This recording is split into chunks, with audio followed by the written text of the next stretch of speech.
The Galactic Council chamber hung in the silent dark of Viridia Prime, a great ring of polished obsidian and humming energy fields suspended above a dying star. Inside, 12 species sat in their designated arcs, each delegation cloaked in the colors and customs of their homeworlds. The air smelled faintly of ozone and old incense, a blend meant to soothe nerves during tense sessions. But today no amount of scent could calm the rising tension. At the center of the room stood a human envoy named Daniel Hayes. He was tall but not imposing, with tired eyes and a calm posture that had unnerved more than one alien diplomat. Beside him, Lena Ruiz adjusted the collar of her gray uniform, her fingers steady despite the weight of the moment. She had spent 10 years learning the speech patterns, the hidden meanings, and the emotional frequencies of the Council's many tongues. Today, she would not translate words so much as intentions. Kor Vex, the lead Velnari representative, rose from his elevated seat. His long, segmented limbs clicked softly as he moved, and his voice came through the translator as smooth as glass but cold as vacuum. Humanity has been granted unusual patience, he began. For 73 of your Earth years, the Council has allowed your species to drift on the edges of galactic order. You have built colonies without permits. You have traded with restricted systems. You have refused to adopt the Unity protocols.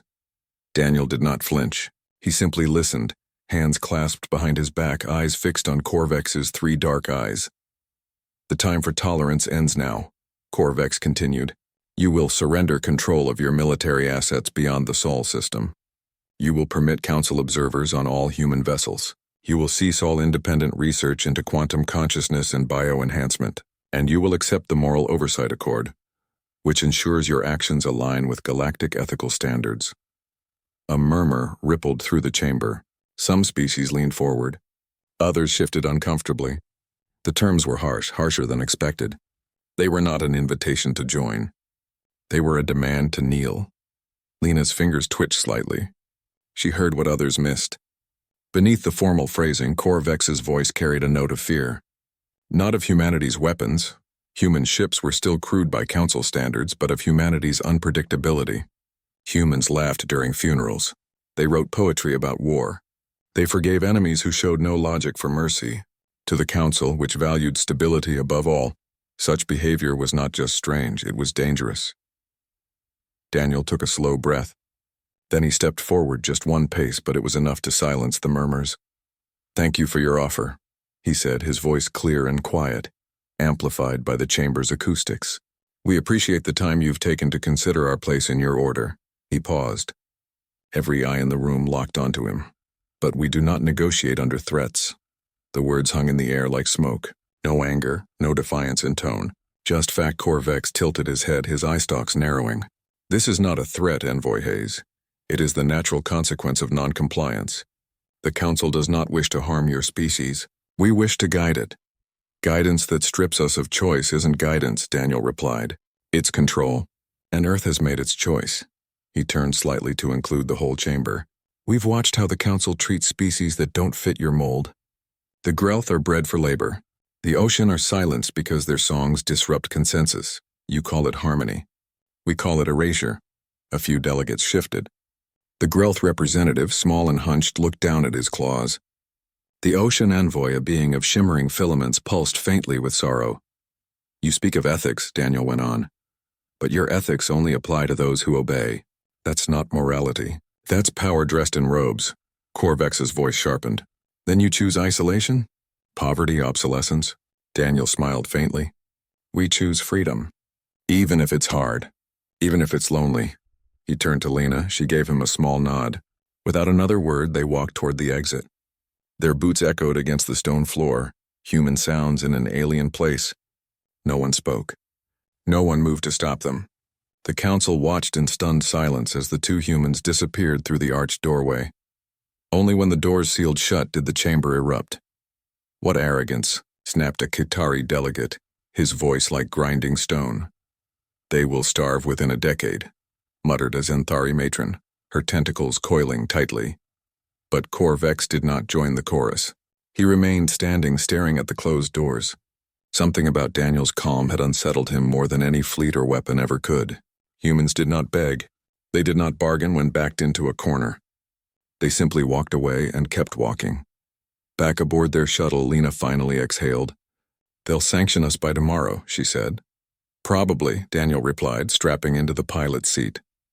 "Maybe cut off our access to Helium-3, block our trade routes, blacklist our comms. And then?"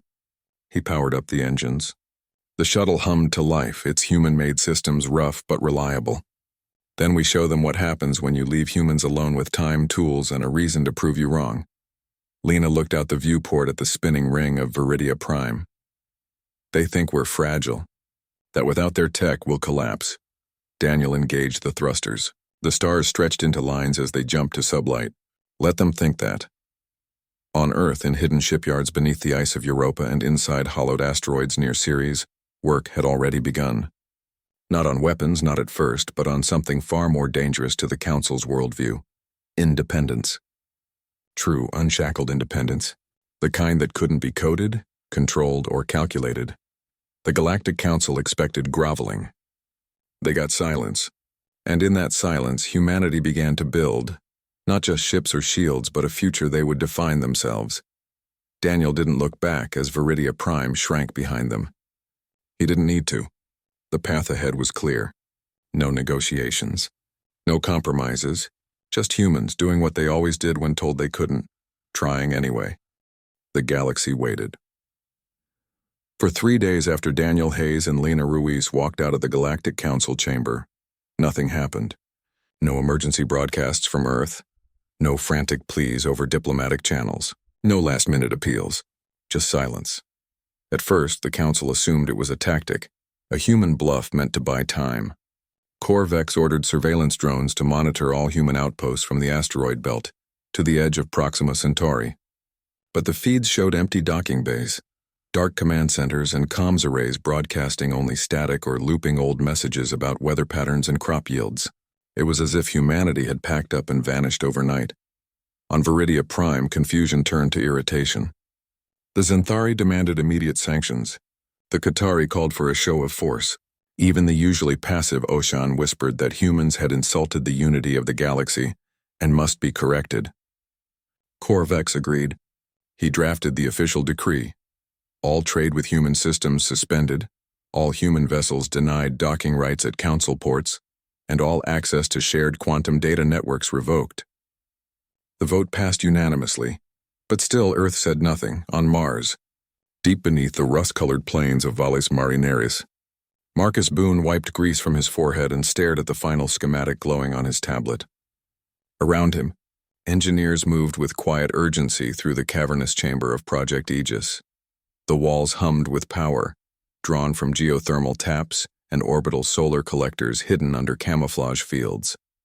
Before him stood the core of the first Aegis node, a sphere of black alloy laced with quantum resonators, designed not to fire weapons, but to bend spacetime just enough to confuse sensors and scramble neural implants at extreme range. Marcus wasn't a soldier. He'd been a robotics professor at Lunatech before the Council started pressuring Earth to limit AI research. But when the first whispers of Project Aegis reached him, he'd volunteered without hesitation.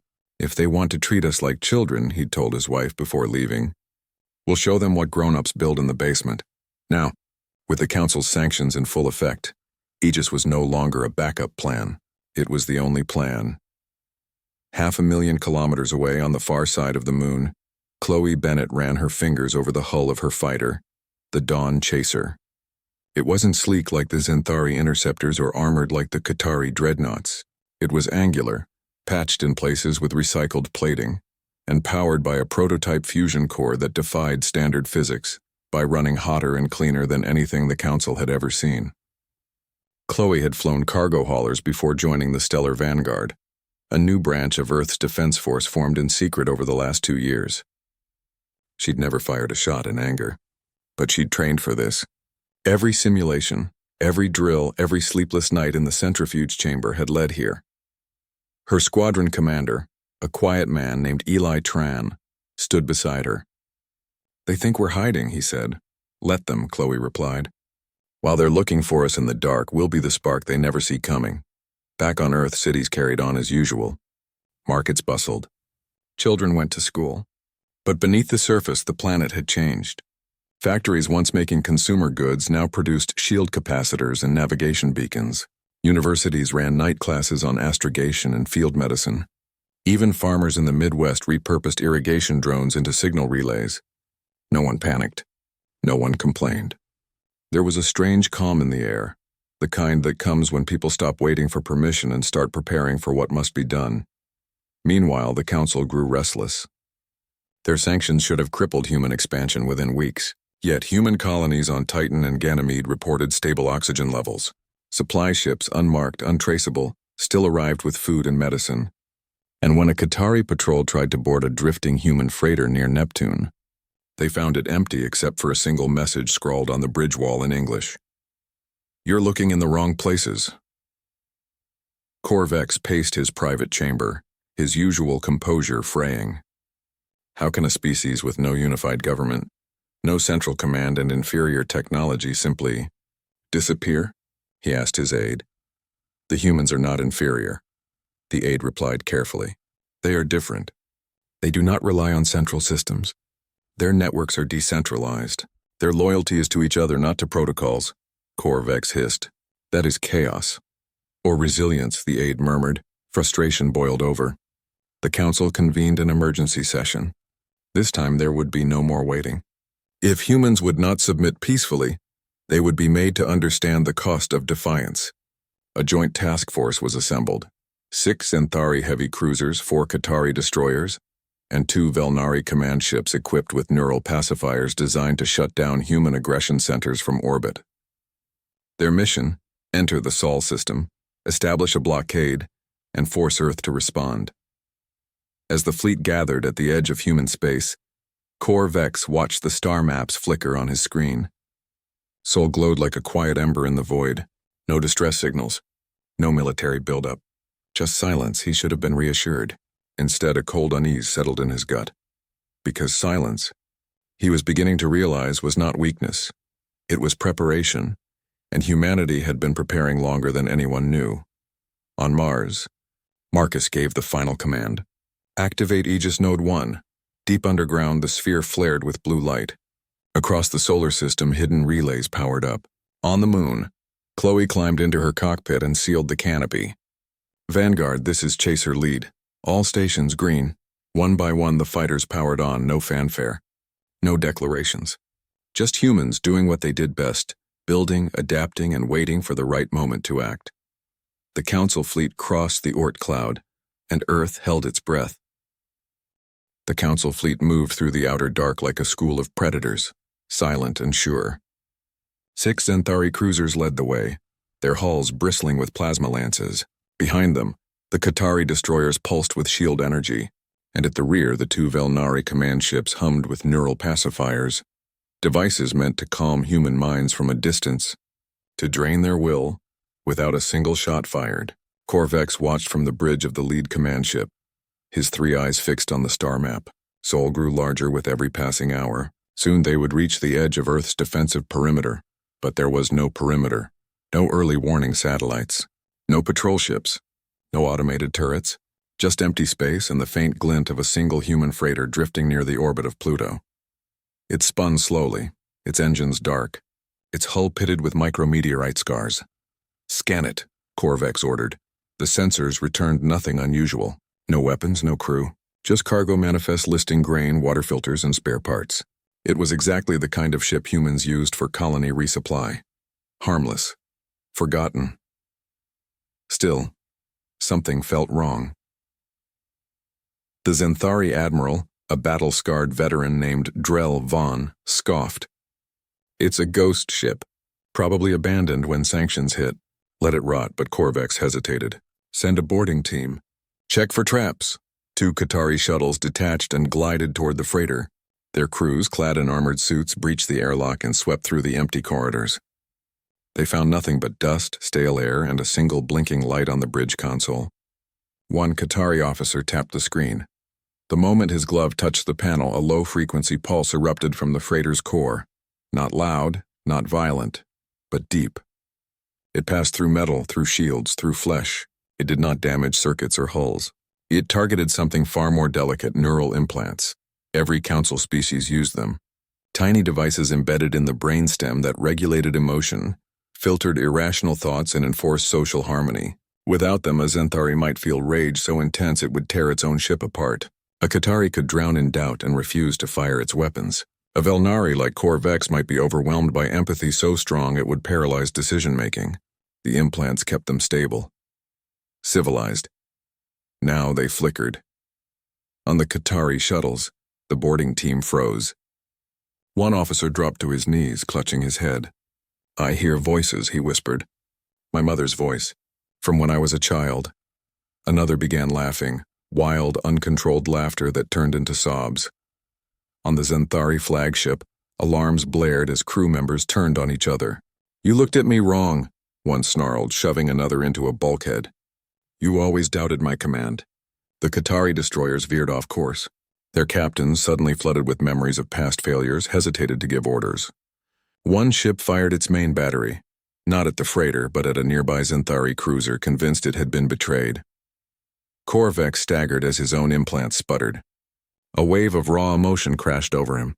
Grief for a sibling he hadn't thought of in centuries, shame for the species he'd silenced, fear of what he'd become. He gasped, gripping the railing. "Shut it off!"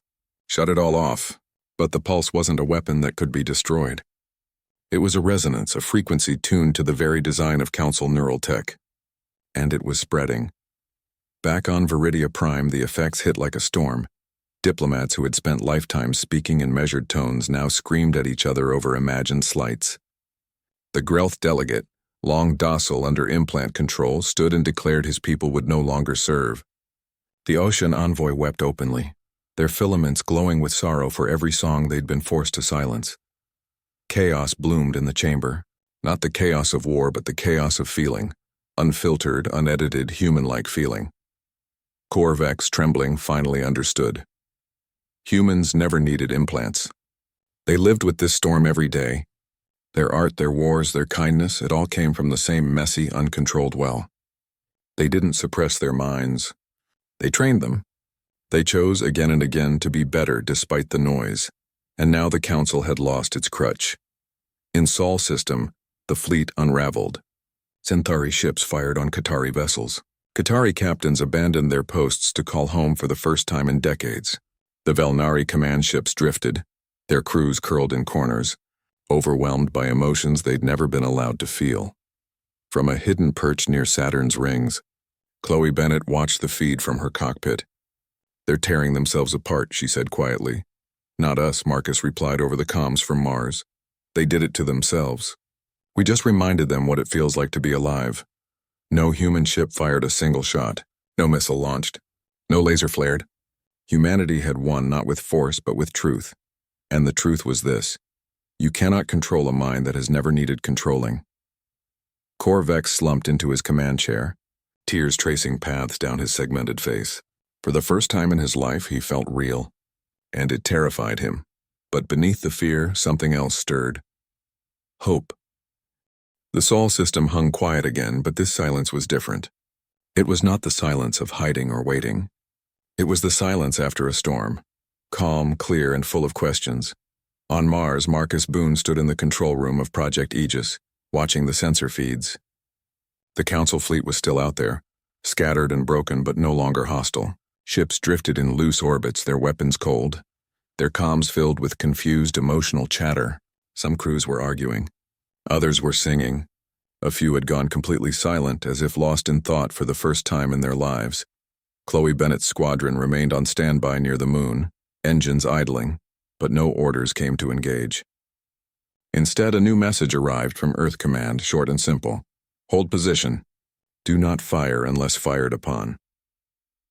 In Geneva, deep beneath the old UN complex, Daniel Hayes and Lena Ruiz sat across from Earth's Emergency Council.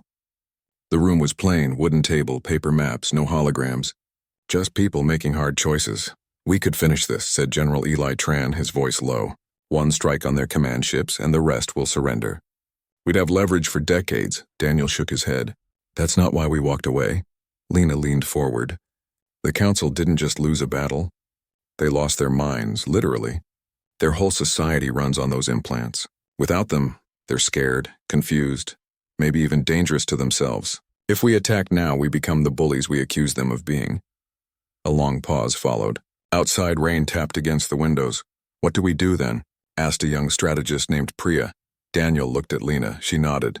We help them, he said, not with weapons, not with demands, but with something the Council had forgotten how to use: understanding.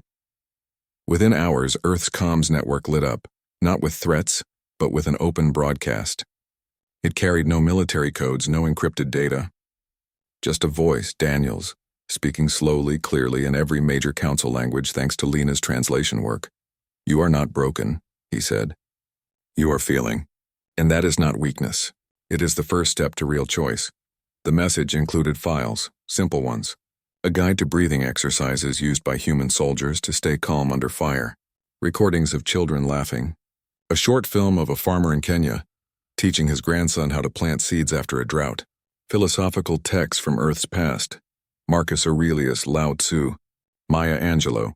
All translated into neural-friendly formats that didn't require implants to understand. Most Council ships ignored the broadcast at first. But not all. On a damaged Zenthari cruiser, a young officer named Jorvex, no relation to Kor, turned off his flickering implant for just 10 seconds. He closed his eyes. He breathed, and for the first time he felt anger, and then let it go. He played the recording of the laughing children. He didn't understand the words, but the sound made his chest ache in a good way. On a Qatari destroyer, the captain watched the film of the farmer. She thought of her own homeworld, where soil was sterile and food came from vats. She whispered to her first officer, "What if we tried to grow something real?" Back on Viridia Prime, the chaos in the Council chamber had settled into something strange. Conversation. Real conversation. The Grelth delegate spoke without being prompted. The Oshan shared a song, soft, sad, and beautiful. Korvac sat alone in his quarters, staring at the ceiling, replaying Daniel's words in his mind. We don't negotiate under threats, the human had said, but he hadn't said they wouldn't talk at all. Days passed. Earth sent more broadcasts, this time showing human medics treating wounded animals, students debating ethics in classrooms, engineers fixing broken water pumps in remote villages. No grand speeches. No propaganda. Just life as it was lived. Some Council species called it manipulation. Others called it madness. But a few began to wonder, what if this messy, emotional, unpredictable way of living wasn't a flaw, but a strength? On Luna, Chloe finally powered down her fighter. They're not coming back to fight, she told Eli Tran over comms. No, he replied. They're coming back to learn. Marcus, back on Mars, received a strange signal, a weak, unencrypted ping from a Velnari ship near Jupiter. It contained only 2 words in broken English. How? Calm. He smiled and sent back a video of a human monk sitting in silence under a tree. No explanation, just the image. Meanwhile, Daniel and Lena prepared for what came next. Not war, not surrender, but something new, because humanity had proven its point. They didn't need to conquer to be respected. They just needed to be themselves, flawed, feeling, and free. And now, the galaxy was watching. Not with fear, but with curiosity. 6 months after the silence, the ships returned, not as an armada, but as guests. 7 vessels, 1 from each of the former Council species, drifted into high orbit above Earth. They bore no weapons. Their hulls were clean of battle scars, painted now in soft blues and greens instead of war colors. At their center flew a small Velnari shuttle, its lights blinking in a pattern that meant peace in human signal code. On the orbital research station Horizon, Daniel Hayes stood by the main viewport watching them approach. He wore no uniform, just a simple gray shirt and trousers. Beside him, Lena Ruiz adjusted the audio feed from the docking bay. Below, engineers and scientists moved calmly, preparing welcome protocols that had nothing to do with treaties or tech exchanges. But with tea, music, and open doors, Korvex was the first to step off the shuttle. He looked older, his posture less rigid, his eyes less guarded. He carried no data pads, no demands, just a small carved box made from Velnari heartwood. You came, Daniel said simply. We did, Korvex replied. His voice was softer now, less filtered. We came to ask, How what? How do you live with so much noise inside your heads? How do you not break? Daniel smiled. We break all the time. We just learn to put ourselves back together. The station was not a fortress. It was alive. Greenhouses lined the outer rings, filled with wheat, tomatoes, and flowering vines. In the central hub, children, human and now a few young Grelth and Oshan, played a game that mixed Earth soccer with Qatari rhythm patterns. Art covered the walls, paintings, poems, even a sculpture made from scrap metal that twisted into the shape of a rising sun. Chloe Bennett gave flight demonstrations not to show off speed or firepower, but to show grace. Her Dawn Chaser danced through asteroid fields near the station, weaving between rocks with gentle precision, proving that control did not require force. The visiting pilots watched in awe, not because the ship was advanced, but because the pilot trusted herself enough to move without fear. Marcus Boone showed them Project Aegis, not as a weapon, but as a shield. He explained how it worked not by destroying, but by revealing. It didn't break your minds, he told a group of Xanthari engineers. It just turned off the lock. The rest was always inside you. One young Qatari woman asked, "Why didn't you use it to hurt us?" Marcus looked at her. "Because hurting you wouldn't have made us safe. Understanding you might." Days passed in quiet exchange. The visitors ate meals with humans, real food cooked with spices and shared on open tables. They listened to stories told around a small fire in the recreation dome. They sat in silence with monks who taught them to breathe through fear. They cried when they heard a human mother sing a lullaby to her child. Korvek spent hours in the station's library, reading old books printed on paper. He held a copy of Leaves of Grass and traced the words with a trembling finger. "You keep your history in your hands," he murmured. "Not just in data streams." Lena sat with him. "Memory is not just information. It's feeling, touch, smell. That's how we remember what matters." Slowly something new began to form. Not a council of rulers, but a circle of learners. The old structure was gone. No one species spoke for all. No one dictated ethics. Instead, each shared what they knew and listened to what others felt. The Grelth spoke of strength and community. The Oshan taught songs that carried emotion without words. The Xanthari shared ancient war poems that mourned loss more than they praised victory. And humans? They showed how to fail, forgive, and try again. On the last evening, the group gathered on the observation deck. Earth hung below them, blue, green, and fragile. "We thought order meant control," Korvek said. "But you showed us that order can grow from freedom." Daniel nodded. "Only when people choose it. No grand declarations were made. No new laws signed. But as the visitors prepared to leave, they took something with them. Not technology, but trust. Back on their homeworlds, changes began. Neural implants were not banned, but no longer required.